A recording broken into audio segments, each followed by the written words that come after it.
दक्षिण लेबनान में इजराइल लगातार युद्ध लड़ने का इरादा पक्का कर रहा है। ट्रंप की डील और ईरान की वार्निंग से बेपरवाह नेतन्याहू लेबनान पर कब्जा जमाए रखना चाहते हैं, तो दूसरी तरफ लेबनान के किले पर कब्जा जमाए रखने के लिए इजराइल के सामने सैनिकों का संकट खड़ा हो सकता है। इजराइल के कंट्रोल वाले पश्चिमी यरूशलेम में ऐसा कोहराम लगातार नजर आ रहा है।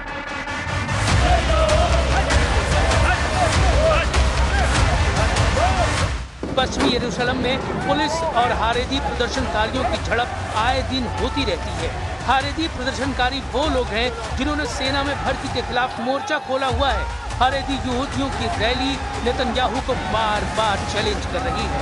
जब इजराइल ने गाजा, लेबनान और सीरिया में फौज तैनात की हुई है और ईरान से युद्ध किसी भी वक्त शुरू हो सकता है, इजराइल की सेना में भर्ती का मुद्दा बहुत गरमाया हुआ है। अनिवार्य सर्विस का विरोध चल रहा है।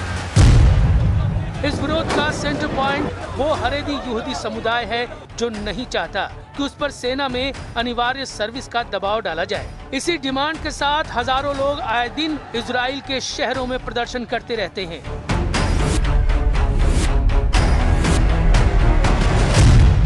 इजराइल में नेतन्याहू को हिजबुल्लाह और हमास से इतनी बड़ी टक्कर नहीं मिली जितना इजराइल के अंदर हारेदी समुदाय का विरोध उनके लिए मुसीबत बन चुका है।